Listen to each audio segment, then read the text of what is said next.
Welcome to Around the Hearth, the Hearthstone podcast brought to you weekly.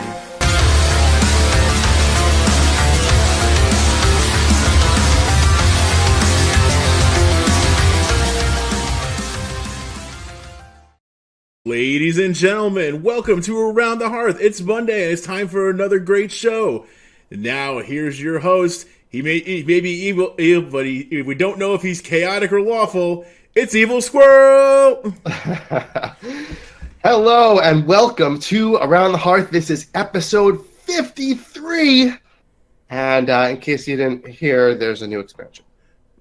This is Around the Hearth, a Hearthstone podcast thrown together by a bunch of guys whose jaws bite and claws catch.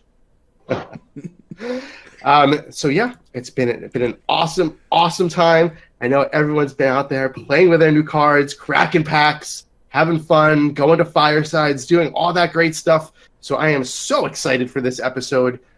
This is like the Christmas time. This is like the day after Christmas, or like that week after Christmas where you have all your toys and you're like, yes, what am I going to play with next? I have my entire deck slot full of stuff to play with, and I am just so excited to get on with the show so we can talk more about that. So before we get started, as always, we'd love to say thank you to our Patreons, Louise and Beardy Man. Thank you guys so much for your support. If you would like to help support our show and help keep our content free, as well as supporting future tournaments or other events that we could throw, please go to patreon.com/aroundthehearth. We have quite a few different reward tiers, even if it's just $1 a day. If everyone listened and they just donated $1 a month, we would be able to throw big tournaments every month if everyone just donated $1 a month. So please head on over to patreon.com/aroundthehearth and check us out. We really would appreciate your support. Also, if you are watching and you are a Twitch sub, please make sure you spam your emotes out there so that we can see you, because we'd love to talk to you and make sure that we're interacting with you during the show. If you're the people who listen just as on the podcast or watch us on YouTube, please remember that we also do stream live Mondays at 7:30, so we'd love to talk with you in chat as well. That being said, what's going on with our week in Hearthstone? EK, tell us a little bit about your experience in the Witchwood. Oh, you stole my joke. I was going to say, did you guys know that there's a new expansion out right now? No, but for real, I've played probably 20 different decks, still deciding what I like the best. Nothing completely solid, in my opinion, yet. Everything's up in the air, but everything's a lot of fun, so can't complain. Well, so what is your one favorite deck that you're tweaking or working on, or the favorite thing you've cracked out of your packs? What really got you hyped this week? Gunspire Patron Warrior with Don Honcho. Nice. That sounds awesome. Tell me about it.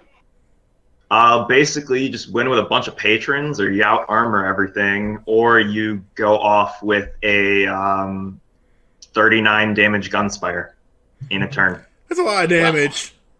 Wow. That's a lot of damage. But I know a way you could do even more. And we'll talk about that later when we get to Deck of the Week. Adam, tell me, how's your cracking of packs treated you this week? Yeah, so packs were very good. I've been kind of just bumping around to different decks that I like or I think are good. I'm not the best deck builder, so I'm kind of always looking, look on Twitter and on websites like Hearthstone Top Decks for deck ideas. I'll try them out and see if they're I did have, I've gotten my Dark Pass and played the Shutterwalk deck, and I did have a 6-minute Shutterwalk, which was pretty funny. I thought that happened to you. No, I did it to somebody. No, I did it to somebody, and the only reason it was 6 minutes is because I had to I realized one was taking so long. I'm all right, I better queue up the rest of these. You are an amazing person and a shining light in this community. Yeah.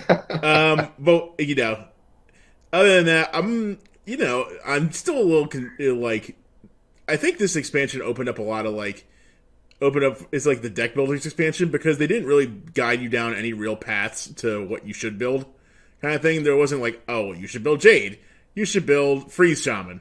No, there wasn't anything like that. They wanted it to be like have more open-ended deck building. I think. Well, aside from Odd and Even, I think Odd and Even was kind of Odd and Even. Yeah, and aside from your deck better be able to beat Warlock and Paladin. Yeah, yeah. I mean, I can't say that Paladin. I'm actually kind of surprised at how well Paladin. Like, I didn't think the Odd Guy was going to be that good, but I called it from the very start. But then I totally forgot that the only way to get that hero power was to pay 6 mana. So getting free 6 additional free mana of stuff before the game even starts. It turns out if you cut all of the cards that people were complaining about in Paladin, well, the deck ends up actually being even better. Yeah. All right, Squirrel, how has your week been treating you? It was good. So I had a really fun stream opening. Unfortunately, a little squirrely. My 4-year-old, she was a little under the weather. So we opened packs for a little bit, but she wasn't really into it. So I got to stream for an hour and open some packs, and my pack luck was just not very good this week. And then after that, we do a little informal gathering of my friends, and I was able to get some of my other friends out and his son Xander. So I'd like to say hello to Xander and William, if you're listening, and Gwendolyn, of course.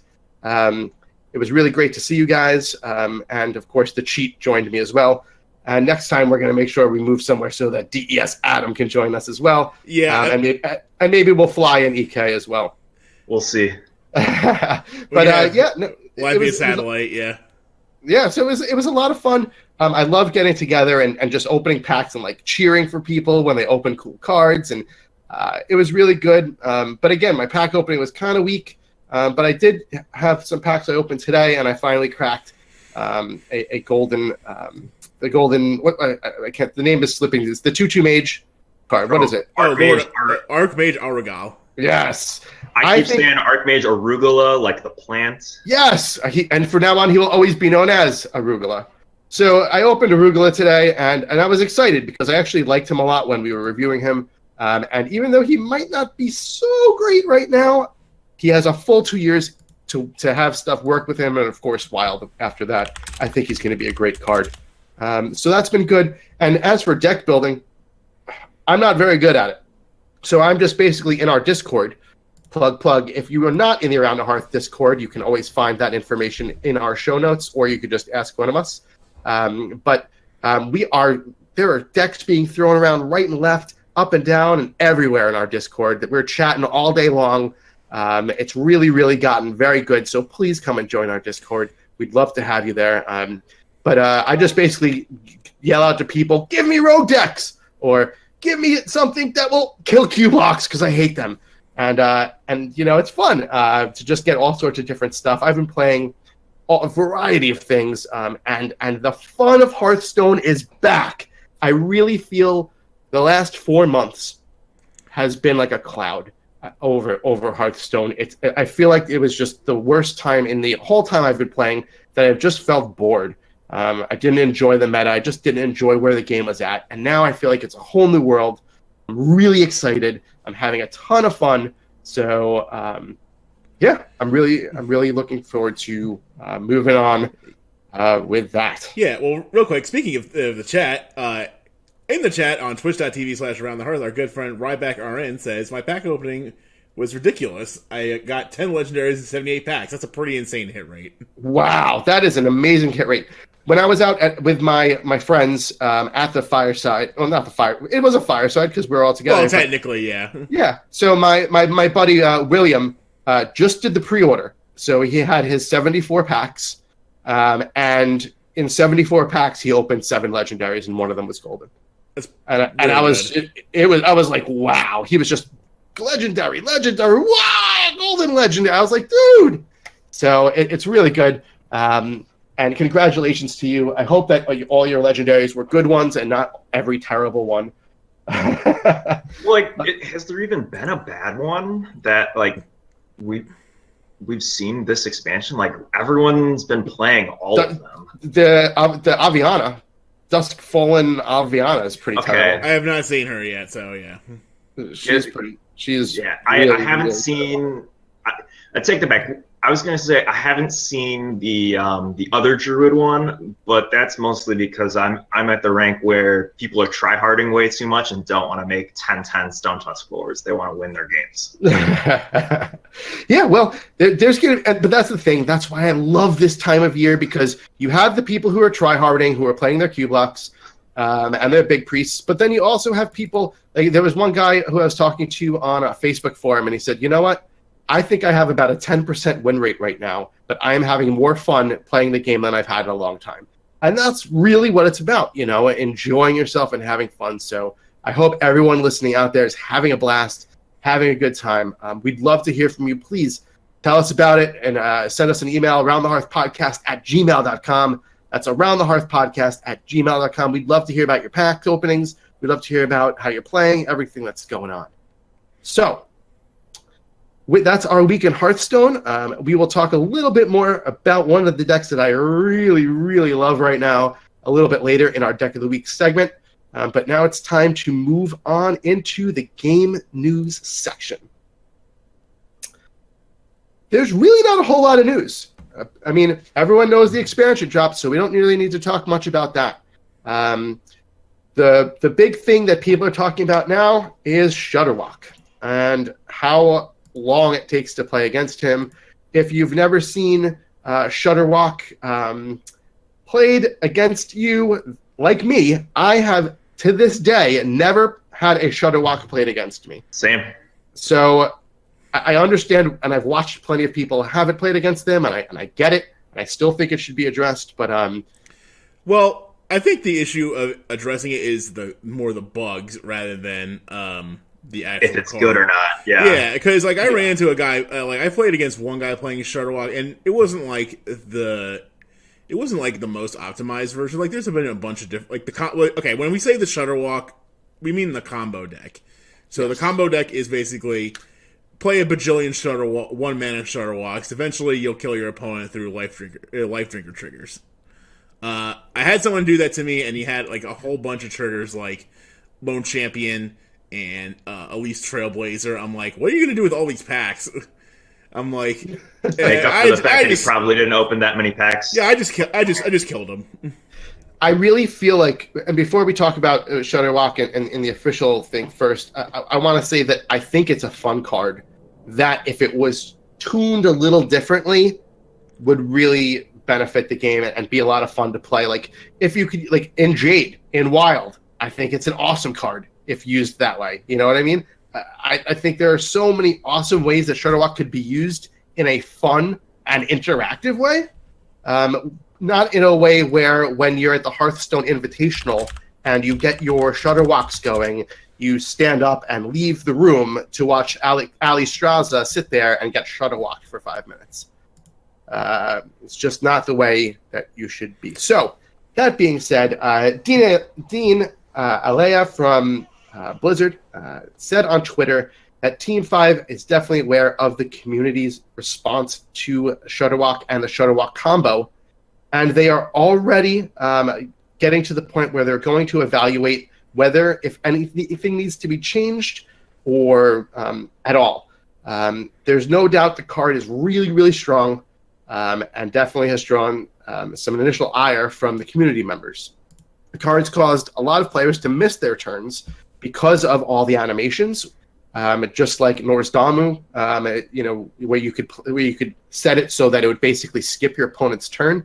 Obviously, that's basically a form of cheating and not cool. On mobile, you can actually skip animations a lot faster than you can when you're playing on computer.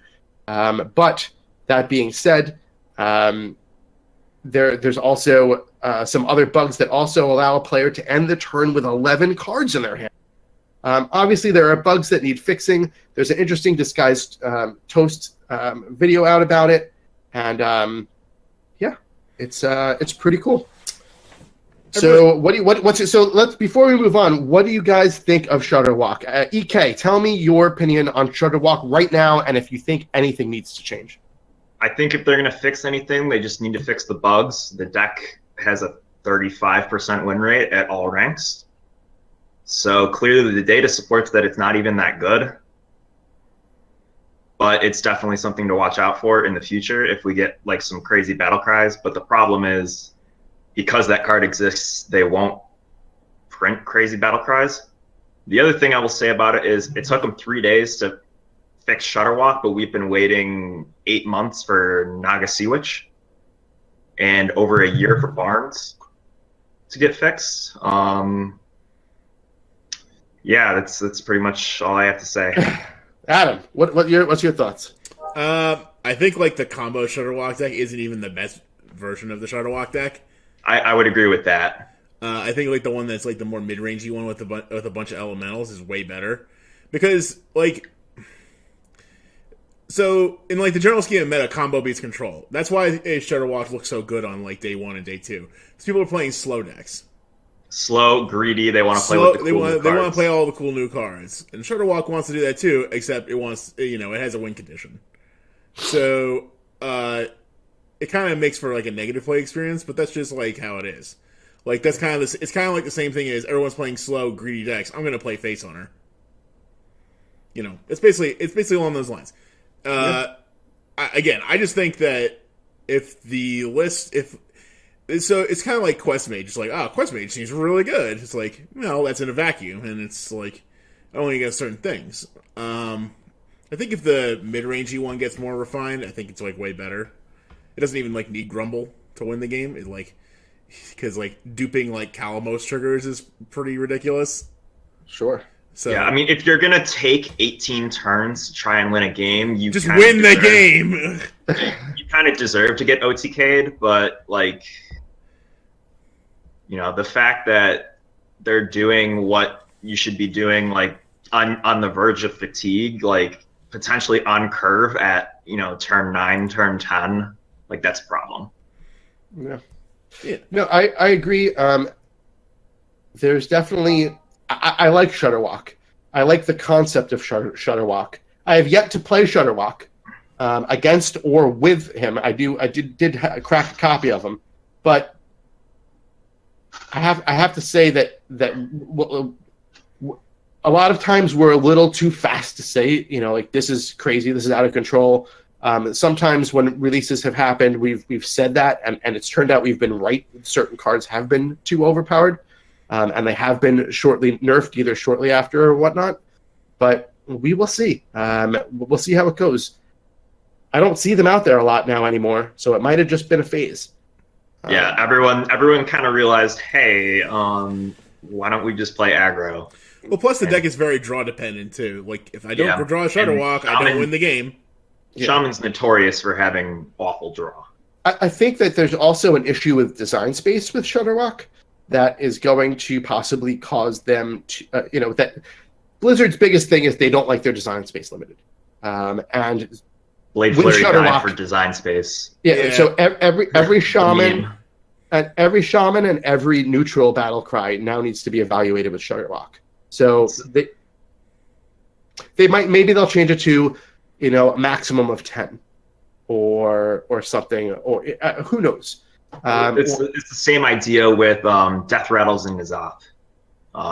Like you saw them rotate Sylvanas and then print less powerful Death Rattles after that until last expansion. Yeah. So hopefully something gets changed so that it's not abused anymore, but that it can still be a really fun, awesome card. Because really, done right, this card could probably be the most fun card in the deck. So we'll have to just wait and see. It's very, very early in the meta, so we'll have to wait and see. Another interesting bug, or a set of bugs, that Disguised Toast did a video, which is what I wanted to talk about, is with Voodoo Doll. And now, I don't know why Disguised Toast is not actually an official Blizzard QA tester, because it doesn't take him very long to find these things. He's like, gee, this looks like it's interesting. But I highly recommend, and we'll link in the show notes, 7 interesting interactions with Voodoo Doll, and how basically when Voodoo Doll, you target something with it, it takes the ID of the card. So if that card bounces to your hand and then the voodoo doll dies, nothing happens. But if that card does return to play from your hand, it maintains that. And if voodoo doll dies, the card dies. And I like that. But there are other things about how does voodoo doll interact with other things. And it was very interesting to see how he tested all these different kinds of manipulations with voodoo doll and Chameleos. Yep, I was going to bring up Chameleos, and we had a big discussion about this on the Discord the other day. Yeah, so go ahead, EK. Tell us what's going on with that. So basically, Chameleos keeps... Not only does... Okay, let me preface this. Basically, if Chameleos copies a Death Knight or a hero card like Hagatha, it transfers the attack of Chameleos permanently to the hero. So when you play the hero card, you permanently have the one attack from Chameleos. But you can hand buff Chameleos, and those attack buffs and health buffs will transfer to your hero. So I was able to make a permanent 29 attack hero with 70 health. Yikes! Wow, that's amazing. That's incredible. That is incredible. incredible. When I was testing it, we hand built both decks to be able to do this, but it's a proof of concept. Sure, which is everything Toast does. That's what QA is all about. Yeah. Then there was another interesting thing, and this is the one that Toast covered in his video.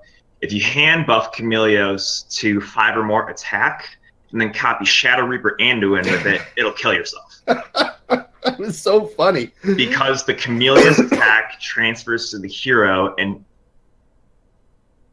permanently. So when Shadow Reaper Anduin's battle cry goes off, it reads, "Oh, you have 5 attack. I'm going to kill you." So then you commit Sudoku. Seppuku. Sudoku. Memes. Sudoku is, but if you've ever played Sudoku, it's kind of like seppuku. So yeah. So there's some really, really interesting stuff there, and definitely this guy's Toast found some cool stuff. So check out his YouTube videos. They are really, really, really fun. If you like game mechanics and fun and interactions, then it's the stuff for you. I highly recommend it. Just by knowing how stuff works in the game, it'll actually make you a better player. I completely agree. So the other bit of news is something that I kind of missed out on as I was in my days for the last couple of weeks, and even when they announced that, but they decided to not release Monster Hunt at the launch of the expansion. And the reason that they decided to do that, I believe unofficially, because I don't think they would ever say this out loud, is because supposedly it hurt pack sales. And so they didn't want people to be sitting around playing Monster Hunt when they could be cracking packs and building decks and getting on ladder. So the Monster Hunt opens up next week. We're all really excited for it. And, we had so much fun doing the original Dungeon Run tournament that we are hoping a Monster Hunt tournament can be in our near future. No official announcement. That's kind of like the announcement of a possible announcement of a possible announcement, if there ever was one. So stay tuned. If you did join us for our Dungeon Run tournament, please keep your eye on our Twitch, on our Twitter, and our Facebook, and obviously just keep listening, and you'll hear if there's anything in the upcoming weeks that we have to announce. So that is it for game news for this week. And with that, we're going to move over into the little bit of tournament news that we have going on. But before we go in, before EK starts with the major tournament that we're going to talk about, there's another tournament that's going to be happening in just a couple of weeks. And our one and only DES Adam is the tournament organizer for that. And we'd love to hear a little bit about that, if you don't mind, Adam. All right. So I've been working in doing my fireside gatherings out of a LAN center in Philadelphia called Localhost, which is operated by a esports brand called Nerds. Oh my god! Oh, can you hear? Am I being heard? You're being heard. Yeah. Oh, you guys were still for a second. I got nervous. Okay, we'll edit that in post. Anyway, Nursery Gamers, they're an esports Buddy esports organization. They deal with a lot of games like CS:GO, StarCraft. they're nice enough to have me host my fireside gatherings there. And we've secured some money to host a competitive tournament called the Brotherly Brawl that's taking place April 28th and 29th. How much money, you ask? How much money? How much money? How about $10,000? What? It's a crazy amount of money, I know. Yeah. And it is an officially recognized tournament by Blizzard. So, however, it is not part of the HCT. Unfortunately, we will be working on that for future events. But $10,000 is pretty sweet. In addition to that, this week, last Friday, believe it or not, we announced that we are opening up the entry to players who for online play. So that means you can play at home and play in the Brotherly Brawl and make a crazy amount of money. Now, granted, there will be additional rules for people playing from home to to hold the integrity of the tournament and protect everybody. But it's still a really cool opportunity, especially if you are a budding Hearthstone amateur looking to go make that next step. This is a really good way to do it and earn some sweet moolah while staying in your PJs at home and playing the game you love. And Adam, how long do people have to do the pre-registration? So for registration for online and live pre-reg ends on April 26th. That's Thursday. You save some money if you're. It's $55 if I'm not mistaken. You save some money. So you save some money by doing pre-reg. I believe it's $20 more if you want to register on site that day. Fantastic. So guys, listen. If you want to enter a tournament where you can win up to $5,000, this is open to everybody. This isn't an invitational. This isn't something that people had to go through 150 rounds of Swiss to qualify for. This is something that you can just go register for right now. And after you register, you are in a tournament for $5,000 as the first place prize. And then a couple other thousand for other people that qualify. So why wouldn't you do this? This is a fantastic idea. And this is a great way to make some money playing Hearthstone or just have a really good experience playing against people from all around the world that are really serious and really good. So let's see what you got. Now, for those of you who can make it to the or somewhere near the Philadelphia area, you might say, "Hey, why would I make the drive out to Philadelphia to come to Lancer?" Well, I'll be there, so that's cool. EK will be there, also cool. Yeah, I'd say so. Also, we're gonna do if you are playing in the LAN, you have priority to have your match streamed over online players. So that's cool. So if you want to get your name out there, have a recorded match footage to show somebody or for your own self. We have some really good production there at the shop and we'll be happy to put you on stream there. So that's pretty cool too. If you want to register or learn more, you can go to nerdstreetgamers.com/brotherly brawl. That's n3rdstreetgamers.com. And you can always hit me up on our Discord if you have any questions about the tournament. Awesome. Well, I'm really excited, and everyone around here is really excited, so everyone check it out. Now, let's move into another tournament that took place. EK, why don't you tell us a little bit about the Witchwood Inn-vitational? So the Witchwood Inn-vitational happened the other day. That was pretty cool. The first tournament technically the first tournament of the Witchwood era. Let's word it that way. Basically, it was 4 players from the Americas versus 4 players from EU competing each other in a series of exhibition matches. Firebat, Savitz, who apparently is American now, Ali Straza and Dog played for NA, while Show, RDU, Orange, and Tyler played for EU. EU won all 4 exhibition matches, so they got to ban 4 classes for the finale for NA, but Firebat won the final 3-1 anyway, despite not being able to play the best 4 classes, which is pretty cool. USA. I do want to say that Rabobs did the show to say RIP EU, and I wanted to swiftly change that. Well, yeah, I believe, and going back just as a little thing, I think that Savitz, his girlfriend / wife, fiance, Fiance. she works for Blizzard now, right? Yeah. So I think they moved to California. So he's been there for like probably a year now. Yeah. But everyone just like, even if you like go into his emotes and stuff like that, there's like Finnish flags everywhere. His old sub sound was like a Norse horn.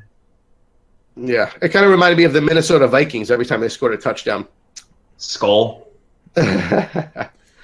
So anyway, cool. That was a fun tournament. Everyone got to see Orange leave Ali Straza just to sit around and watch herself get shutter walked for a while. But it was definitely a fun event. So I'm sure there'll be. So now that you bring that up, so circle back with what we were talking about earlier. I think that particular clip is the reason why they are revisiting Shutterwalk. Side note contain. But yeah, I think that's the reason why it's happening. But I mean, it's the ultimate BM. I mean, like imagine you're on stage at the Hearthstone World Championships, and it's tied, 2 games apiece, and you just get your shutter walk going, and then you just stand up and walk off, or just stand up and like fold your arms and be like, "What?" It doesn't make for good production if that is going to be the be all end all of esports for Hearthstone the next 4 months. Exactly. So, that being said, that's all we have this week in tournament news. It was a quiet week, obviously, because most tournament organizers don't want to have their tournament fall like in between sets and rotations and stuff. So hopefully we'll have a lot of good stuff coming up soon. So unless you're trying to be serious, but that's besides the point. So stay tuned to that. So in case you love random, and random wasn't enough random for you, Adam, tell us about our Tavern Brawl that we had this week. All right, so this week we had a Tavern Brawl called a Chance Encounter, which I believe is one that's in the rotation, if I'm not mistaken.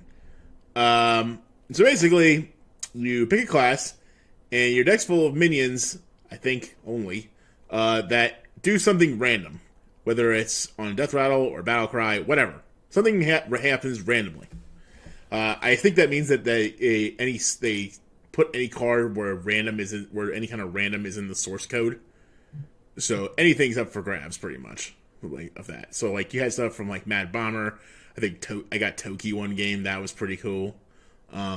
Overall, though, there's fun RNG, and then there's a chance encounter. On a bad, sometimes if you low roll, it really snowballs the game for your opponent, and like you feel really, really helpless. And I was always under the impression that Blizzard didn't like to leave a player feeling helpless, regardless, or like make an experience really, really bad on one end. So I'm kind of like surprised that they kept this one in rotation. And there's also instances where you'll be playing really, really well. And it's like, oh well, I could play a card in my hand, but that could potentially ruin me, which that should never happen. Yeah. So on the Adam fun factor of 5, I gave this one unfortunately, I haven't done this in a while, a 1 out of 5. There's just like a certain like suitable level of random I'm willing to accept when I play this Tavern Brawl. And this is just like way too much. EK, how did you find the brawl? So there's on my scale, there's Crossroads, Wild Heroic Tavern Brawl all the way at the top, and then right above Crossroads would be this one. Because there was the perfect. I want a format where the random doesn't matter and I don't get screwed over and get super pissed off. So this was an outlet to get all of my RNG gripes out.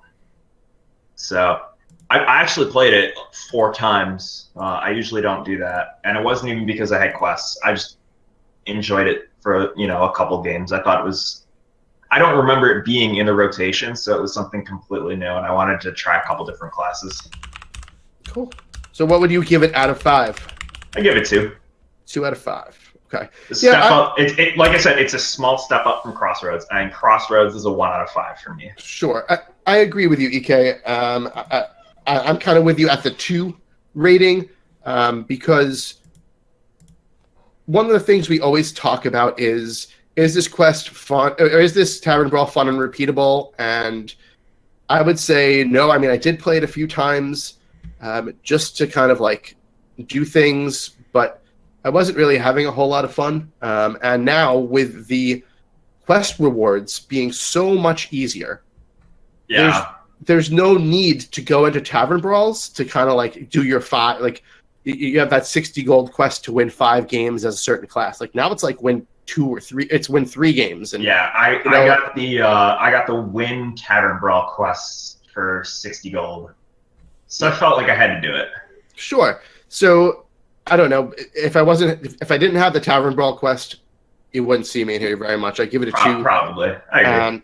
And that is pretty much what I have. So Blizzard, you can move this one to the side. Yeah, please. But that is it for our tavern brawl section. But now is a section that we have not had in quite a few weeks, and that is the meta. So let's go into the meta. EK, can you give us some info on what's going on out there in the ladder? So I will describe what I'm doing for the meta as I do this gesture for the people who are on audio. It's just a giant shrug right now. We don't really know what's going on. It's only been 4 days, but for the most part, the rich have gotten richer. Paladin and Warlock, as if they didn't already have a chokehold on the meta, their win rates have only gone up even more. But we are getting to see other cool decks come into the limelight, like everyone's favorite from last expansion rotation, Spiteful Priest and Control Priest has been getting in there too. There's a couple new Druid decks. Even there's decks from this expansion that people didn't looking at the cards, people are like, oh, that can never work. Like Odd Rogue with Baku, Zoo, Taunt Warrior, Rush Warrior, Quest Warrior, like Taunt Warrior. But there's people who are just playing a questless like Taunt Control Warrior. I'm looking at you, Fibonacci. And then even Secret Paladin is making a resurgence as well. What, just from Bellringer? Yeah. I guess that's pretty good. Well, so the big thing is Bellringer is telling you play 1-cost cards in your deck. But you know what is also telling you to play 1-cost cards in your deck? Prince Liam. Yeah, that's true. So like if you don't dig out your secrets, at least you get some legendaries instead. Yep, exactly. And you would much rather top deck a random legendary later on in the game than a secret. Yeah. So. All right. Yeah, that's a very interesting deck. Yeah. Someone there were a couple guys who hit rank 3 legend with it, and there was someone else who hit rank 1 legend with That's it. Crazy. Yeah. So it makes me kind of want to try it, actually. Yeah, we'll see if it sticks around. But if you go onto HS Replay, and you organize by win rate, it's just a sea of odd paladins tacked different ways, and then some Q blocks. And then there is one shining light in there, and that is a secret paladin at like number 5 or number 6 in terms of win rate, where everything else around it is odd paladins, so you can kind of just consolidate them together. So basically, by the win rate, you could argue that Secret Paladin with Prince Liam is the second most winningest deck in the format right now. Secret Paladin. Wow. And side note, it's no wonder why, because Bellringer has the best golden of the entire set, and its flavor text is also some of the best in the entire set. What does the flavor text say, actually? Who are you? None of my business. Yeah. It's going to be interesting to see what happens. I've been keeping up to date with a lot of what's going on Twitter and stuff like that. And, the first day or two, people were experimenting with like the even decks and the odd decks. And then, the next 2 days after that, they were like, hey, is restricting my deck like this even worth it? And then they stopped doing it for like 2 days. And then they realized, hey, the Justicar hero power for Paladin's really good, even if you do gimp your deck. because making 2 1/1s a turn that synergize with all the cards in your deck is pretty good. Yeah. But really, really good. you know, like I said, like we've kind of been alluding to all game, like, you know, it's not all about the Baku Paladin. Like, there's tons of other classes doing a bunch of things, and just because everyone's talking about Baku doesn't mean, you know, Gen Greymane's, you know, not getting some love. Like, there's Gen Greymane Handlock and Gen Greymane Rogue that we're going to talk about in a little bit, and Tice has been playing Gen Grey Mage. It's like a burn mage with a 1 mana ping. It turns out a 1 mana ping's really good. Like, really good. Yeah, no, 1 mana pings can be very, very, very good. There are definitely certain classes that benefit more from whether you play Gen or Baku, and some classes will benefit more from one or the other. But Mage is one of those classes where either way, it's going to be awesome, because a two mana, 2 damage ping is really, really good too. Yeah. No, and it's going to be interesting that they released these cards in the first set. It means, like, you know, there's going to be fluctuation over the next 2 years as to, you know, like, maybe what we're seeing right now with Baku Paladin being on top, you know, that might not last forever. You know, the second a new even or odd card gets released in the entire game, so, you know, 135 new cards for, you know, however many expansions, you're going to have to reevaluate absolutely everything. And I think that's super exciting. Yeah, I totally agree. Yeah.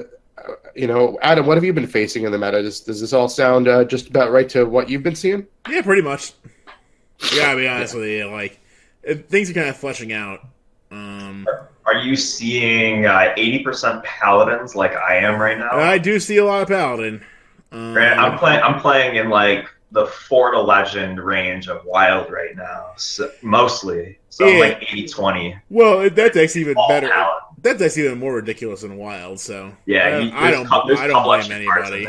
Yeah, you know, like muster for battle, quartermaster. Yeah, but, like, you know, 80% paladins in 100 game sample size. Yeah, I mean, I guess it's probably the easiest deck to wrap your head around. Especially, it's decent against Hunter. You don't lose to Shutterwalk. You eat the crap out of it. Yeah, you have a decent chance against Warlock. Like, decent. Like, you have to play it a certain way. Like, you don't. Yeah, I agree. You also have to have certain techs. Yeah. But, like, if you're playing that kind of deck, you're gonna have them in standard or in wild. Yeah. Like, you need a way to deal with Void Lord. You need a way to deal with Spreading Plague. Yeah. Which is interesting, because all of these odd paladins have cut equality, and equality concentrate was the easiest way to get through Spreading Plague. Well, you can't really play that. Those are even cards.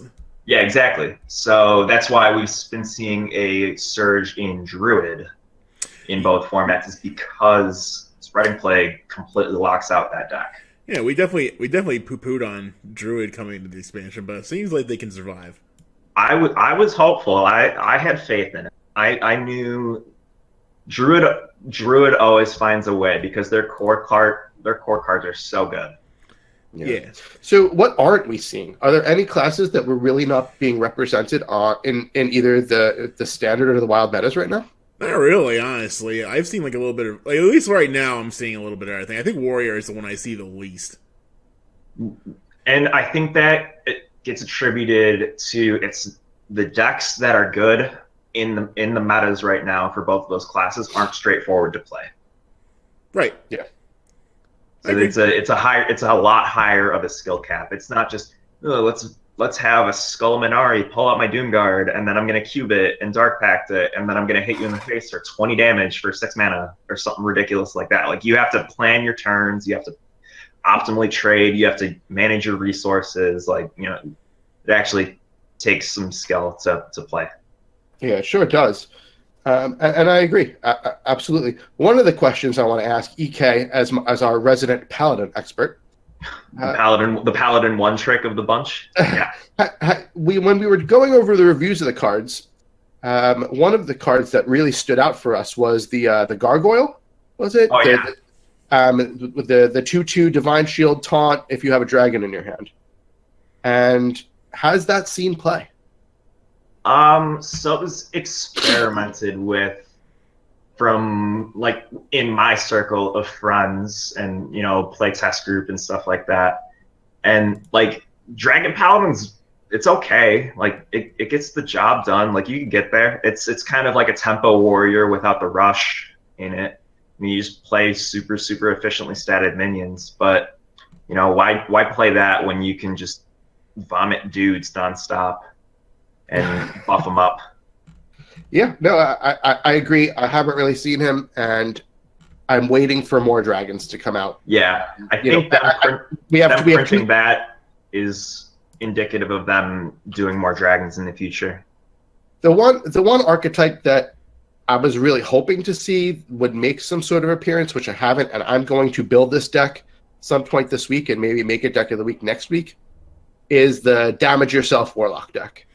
You always gotta go with like the off at meta or like fringe like warlock strategies, don't you? I like going off the beaten path a little bit. Just a warlock though. It's funny you mentioned that. So every expansion, there's always a huge Reddit thread of like what all the streamers are playing and stuff like that. And one of my buddies actually ended up on there with a self-damaging warlock. Oh yeah? Yeah. So I'll have to send that to you so you have a baseline to experiment. Cool, and I'll get to tinker with that a little bit because that's one of those decks. Once I hit like 5, I can just kind of play that for a while and not worry about dying so much and have fun. Because it seems like that was one of the archetypes that they wanted to push this expansion, but everyone's kind of just like, why would I do that when I can just play Cube Lock or Control Warlock or Reno Lock or Giants Lock or Zoo? Right. One of the other better warlock classes for, I think that maybe it's just missing something. Maybe it just needs in the next expansion, there's like that one thing that will push it over, that will really make it that's super strong. Kind of like the Draconoid Operative, that as soon as that came out, Dragon Paladin was. You mean Dragon Priest? The Dragon Priest was suddenly like a thing. It was just. You play this because it was just so amazing. Like maybe they'll make something like that for this self-damaging kind of deck. Yep. And that would be cool. It's like Dust, and it's funny you mentioned Dragon Priest. It's like Dustbreaker right now. Like the reason why you play Dragon Priest is because you can play Dustbreaker, among other things. But like that's one of the main reasons. Yeah. All right. So I think that pretty much wraps up the meta for now.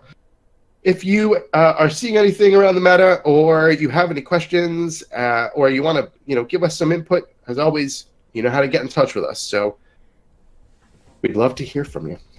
So with that, let's move on into. Oh, actually, I'm sorry. We have from Ryback RN. He says he's trying to make Dragon Hunter work, so no real avail yet. Yes. Try it Wild. Try it Wild. There's so many good dragons in Wild. Yeah, when you get the Twilight Guardians. Yeah, that's if there's a reason to play a dragon deck in Wild, it's because Twilight Guardian is such a good card. Yeah. So that is our suggestion. We can be hopeful for Standard in the future. I think those dragon cards are awesome. Yeah, I mean, but what do we know? Yeah, we don't know. Let's all do this like the guy. Like we don't know what's gonna happen. I think that's super exciting. All right. So with that, let's move on into Card of the Week. So we haven't had any Card of the Week for a little while now, so we don't have much to report on. However, our Card of the Week this week, again, Greymane. Our good old favorite 6-mana, 6/5 neutral legendary card that reads, at the start of the game, if your deck has only even cost cards, your starting hero power costs 1. So there is so much to do with this. Yes, you could put this in every single class.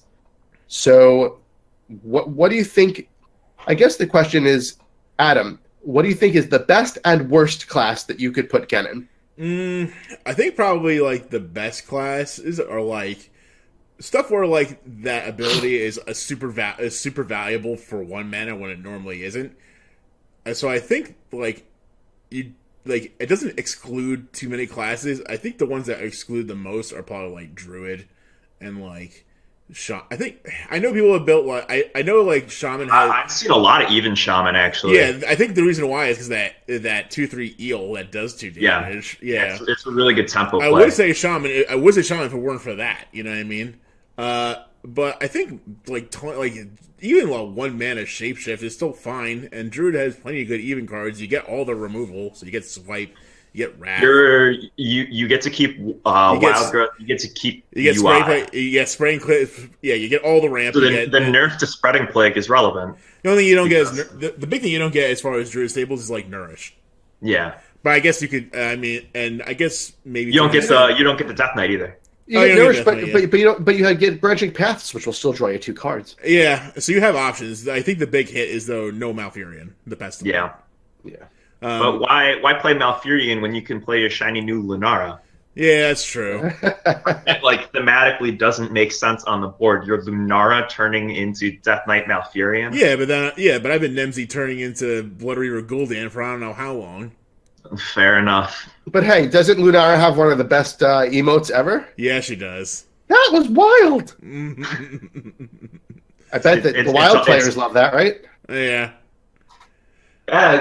Well, with the amount of Druid rolling around, there's actually not a lot of Lunara because a lot of the wild players couldn't be bothered to get their Lunara because the rank 24, 23 meta and standard right now was abysmal.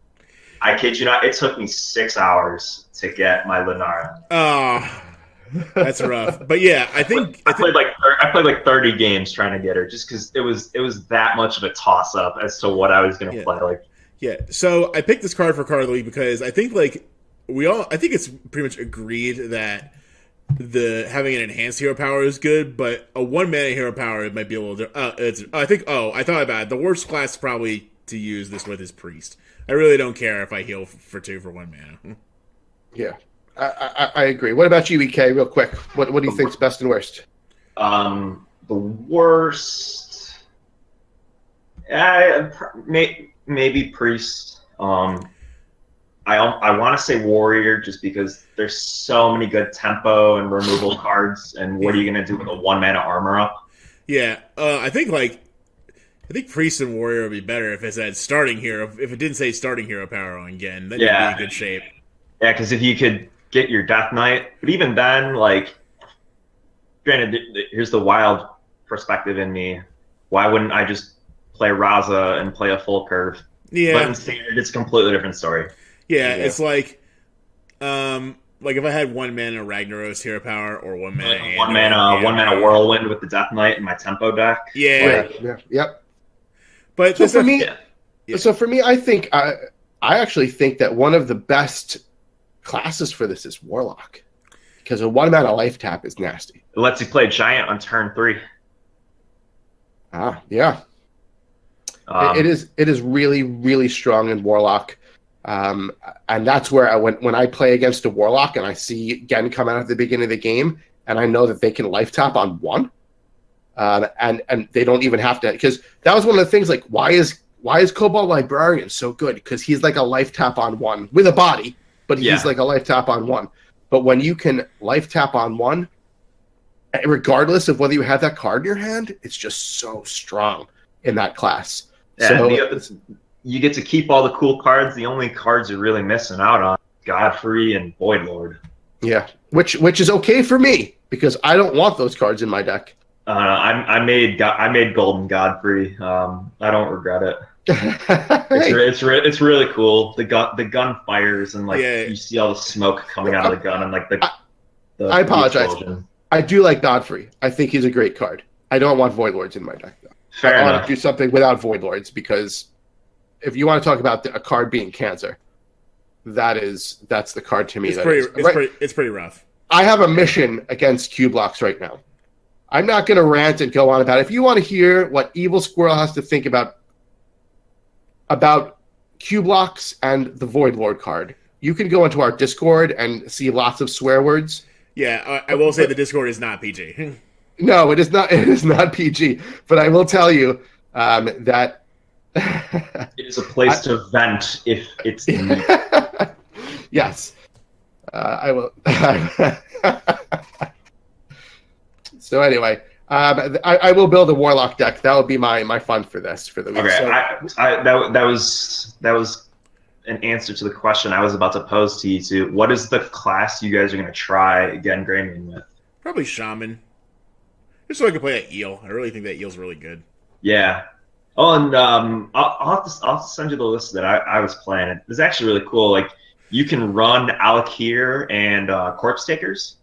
Oh, yeah, so you can have fully amped up Corpse Takers. That's pretty cool. Yep, because you can just, like, pack a lifesteal. You don't even have to pack a lifesteal minion in there. Well, you can. Could if you want. There's you can. gotta be one somewhere.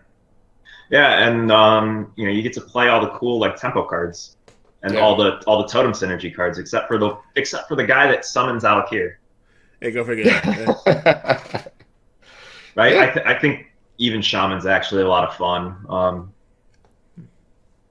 Yeah, cool. I'll give that a rip. Yeah, so there's going to be a lot of fun. So we would love to hear about what you do, and we don't even need to hear about it like next week. As you're making decks, post them to our Discord. We'd love to try them. If you have a cool deck, join our Discord, put it in our deck section. A lot of people will try it, I promise you. If you're at like 26 out of 30 cards when you're making a deck and you need, like just that second opinion, like, hey, what should I include in there? Come hang out. There's honestly probably a deck posted in there every hour and a half, 2 hours. Yeah. Or if you have 26 out of the 30 cards and you want to try it, I will friendly match you. I'll build it and I'll friendly match you because I promise you I have the cards. So yeah, that's one way to do it. I'd love to start friendly matching people, especially because supposedly there's a bug now. Another little news nugget. There's a bug where if you do the friendly match, people are getting the fireside card backs. Yeah, you're not getting Nemzi, but you're getting the card back, and the card back's really cool. And the card back is really cool. So if you wanna get your card back, join our Discord, and I'll happily friendly challenge you. Any one of us will. And join us there. So let's move on then to the next section, which is different this week because it is the first time that we've decided to do 2 decks of the week. So Adam, why don't you tell us a little bit about the deck of the week that you want to talk about today? All right. So for those who don't know, I love Rogue. It's my favorite class. I was really nervous about coming to the expansion, but my rogue idol, Mr. Yaget, he doesn't let me down. He always goes and tries to make a really good rogue deck right as soon as the expansion comes out, and he did not disappoint with this one. So this is a tempo rogue deck based around Test Greymane. It contains the following cards: 2 Backstabs, 2 Shadow Steps, 2 Cold Blood, 2 Firefly, 2 Hallucinations, 2 Eviscerates, 2 Saps, 2 Blink Foxes, Edwin Van Cleef, Face Collector, 2 Hench Clan Thugs, 1 SI7 Agent, 2 Elven Minstrels, 2 Serenite Chain Gangs, 1 Spellbreaker, 1 Cobalt Scalebane, Leroy Jenkins, 1 Vile Spines Player, and Test Greymane. So it's basically a tempo rogue deck with additional value from Test Greymane in the late game. Dog was playing this on the first day of the expansion, and I was super excited that he was playing it because I packed Golden Test and Golden Face Collector. Yeah, so it was if you have much fun. Yeah, if you have golden cards, this is a really cool deck to play, especially if you had those 2 legendaries. So it's essentially a tempo rogue deck with with Tess as your top end. I think the real star of this deck, though, from when I was playing it this week, was Hench Clan Thug. This guy's actually really, really good for rogue. I think Hench Clan Thug, as of right now, is the corridor creeper of the set.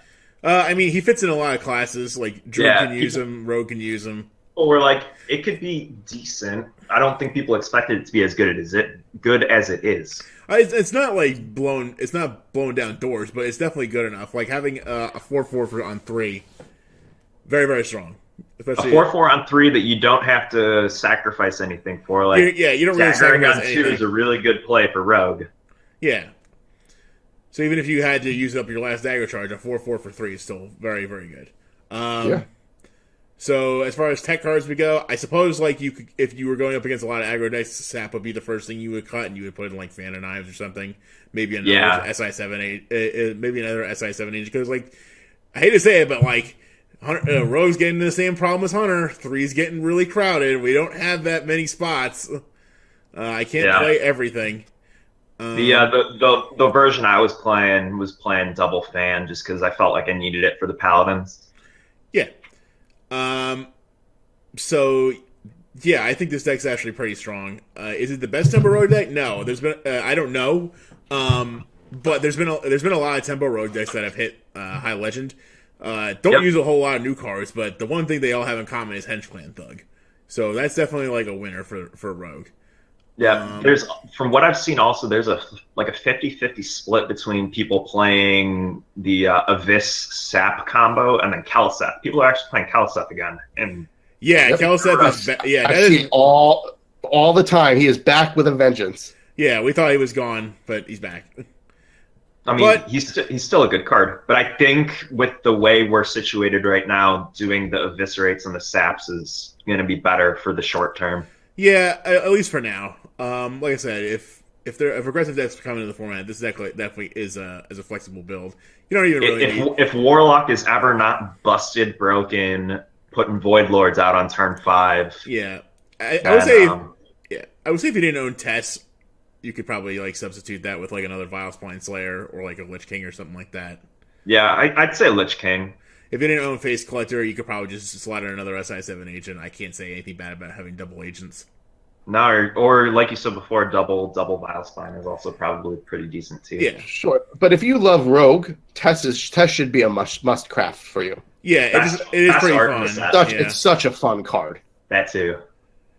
All right. With some interesting interactions, like for example, if you steal a DK and you play the DK, and then you play Tess, she'll play every rogue card that you played for the entire game.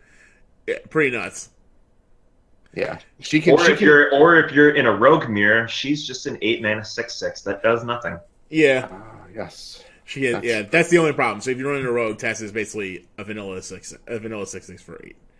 Yeah, so moving from a what I would call a pro player deck to a not so pro player deck, but a good one. Squirrel's going to tell us. Putting up good results. That's putting up good results. Squirrel's going to tell us all about a priest deck. So let me tell you all a little story. I don't like Q-Block. Okay? I make it very, very clear in our Discord. So one day, recently, one of our good friends and Patreon of the show, Beardy Man, hey Jackson, if you're out there, said to me, Squirrel, if you're tired of Q-Blocks, I've got a deck for you. He took the idea that from a wild deck and converted it into a standard deck and tinkered it around a little bit. And I call this the Beardy Ghosts OTK deck because Malygos is in it and he's so good, so I call it Beardy Ghosts. I absolutely love this deck. It is a Q-Block killer, and this is what the deck contains. It is a priest deck, a standard, and it contains 1 Holy Smite, 2 Mind Blast, 2 Shadow Visions, 2 Shadow Word Pain, 2 Spirit Lash, 3 I'm sorry. I'm reading the wrong numbers. Let's start over. 2 Holy Smites, 2 Mind Blasts, 2 Shadow Visions, 2 Shadow Word Pains, 2 Spirit Lash, 1 Shadow Word Death, 2 Vivid Nightmare, 2 Eternal Servitude, 1 Mass Dispel, 2 Holy Nova, 2 Shadow Essence, 2 of the Lesser Diamond Spellstones, 1 Prophet Velen, 2 Psychic Screams, Shadow Reaper Anduin, the Lich King, Beardy Ghosts, a.k.a. Malygos, and 2 Obsidian Statues. And this deck is probably one of the most fun decks I have played in a long time. Because doesn't this just look like Big Priest? It kind of looks like Big Priest, but it plays differently because Big Priest can hit a wall, right? Sometimes your Big Priest, you get your guys out, but your Q-Block, like they're still throwing out more cubes, and there's still more Void Lords, and there's still more stuff, and you're banging your guys against them, and you're trying, and you don't have Barnes anymore, and you're kind of going. But you know what? The point of this deck is very interesting. You put out your Velen, you put out your Malygos, and if they die, it's okay. You bring them back with your Lesser Diamond Spellstone, and all you need to do is, or actually, see, the way that you can tailor the way you play depending on it. A lot of times I'll bring them back and just kind of like make sure they can't kill Malygos in a turn, or if Malygos has been dead, you just Eternal Servitude, and then you use one of my favorite new cards, which is the Vivid Nightmare. So now you have 2 Malygos, and then you have Mind Blasts, and if you have Velen out, you are doing massive, massive amounts of damage to the Q-Block's face. I have gotten up to 40 damage in one shot from a 2-cost mana, to a 2-cost spell, and it feels so good. I've taken down warriors with lots of armor.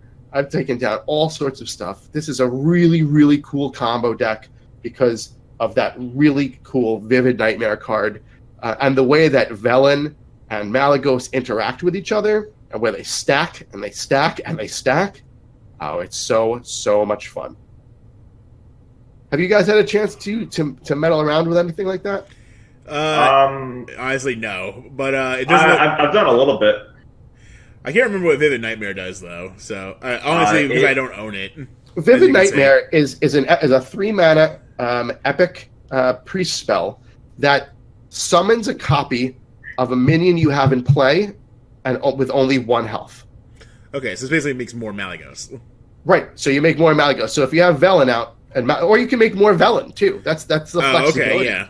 Because Velen doubles everything. So if you you have your Mind Blast, which does 5, and you have a Velen out, now it's 10. Then you put another Velen out, that's 20. So your Mind Blasts are doing 20 points of damage, and you're not spending a lot of mana. And so you can Eternal Servitude for 4. You can then Vivid Nightmare, so that's 7, and then you can Mind Blast and Holy Smite. That's a lot of damage. Now, what decks does this deck have problems against? This deck definitely can struggle against aggro. It is not designed really. There are parts of it that are meant to be against aggro, but it's designed to say F you to Q block and to other control decks like that, which I love. But it also works great against all the druids. I've been having incredible success against the druids out there right now because they just can't take that kind of burst. And you just hold them off, and the Psychic Scream is just so powerful, especially against paladins. Paladins is where this deck really struggles because you have your Spirit Lashes, you have your Holy Novas, and you have all these things, but you have to draw them. You have to get them because they'll hit you too fast. But when you can Spirit Lash an entire board, it feels really, really good. And if you Spirit Lash with a Velen on the board and then you heal back to full after they think they've won, even better. Yes. So there's a lots of ways. This reminds me a lot of in a game design kind of way of how Kingsbane Rogue worked, because with Kingsbane Rogue you kind of had to get things going and kind of survive. And you were taking damage, but you just need to get to that stabilization point, and then you can just start healing and healing and healing and healing. Where in this deck, it's like you're going to get beaten down, but once you kind of get that statue down, and kind of stabilize for a turn or two, and you can kind of put a Malygos maybe behind that statue, it's over. I mean, there's nothing they're going to do that's going to stop a 40-point Mind Blast. So it's really, really fun. I'm having an absolute blast. I crafted a Golden Malygos just because I'm having so much fun with the deck. So a big shout out to Beardy Man for making the standard version of this. We will definitely post this in our show notes so that you can all take a look at this as well. But also, I wanted to give a quick shout out to Beardy Man for putting this up. So if you want to see any of his new creations that he puts out, you can always follow him on Twitter. He's BeardyMan3, And you can follow. He's now starting to stream. So on Twitch TV /BeardyManEU. So definitely check him out. He's a really cool guy, and he has really good innovation. And I sure love this deck. So thank you, Beardy Man.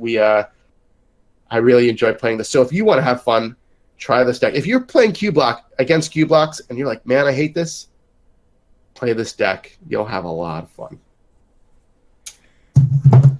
So with that, we're going to get to the time of the day where we wrap up. I had a really great show.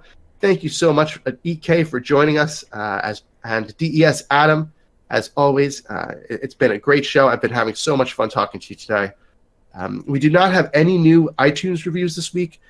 They do really help us. So please, we ask you, go to iTunes and leave us a 5-star review if you think we deserve it. And we would love to do that. It helps us get seen so that more people can see our show. The more people that see us, then the more we can do for you, because we can get more sponsors to do things like Monster Hunt tournaments or other things that might be coming. But we want to really host tournaments. We want to do things for you and just have a really good time. So it just helps us spread the word. Again, you can always follow us on Twitter.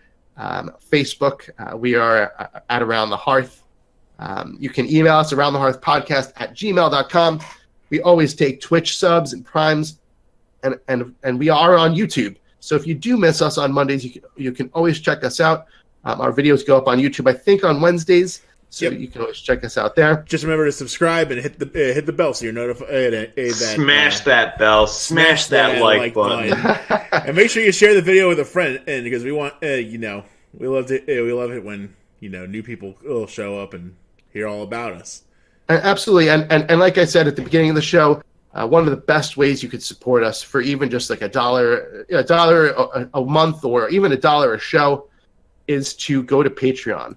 That's patreon.com/aroundthehearth and join us. If everyone donated just $1 a month, we could have really, really sick big prize tournaments every single month. So we're not asking for a lot, but just even $1, $2 a month would make a big difference. So thank you. Speaking of support, this just in, Beardy Man has subscribed to us for Twitch Prime. So thank you so much, Beardy Man, for subscribing. Beardy Man, thank you so much for the Twitch Prime.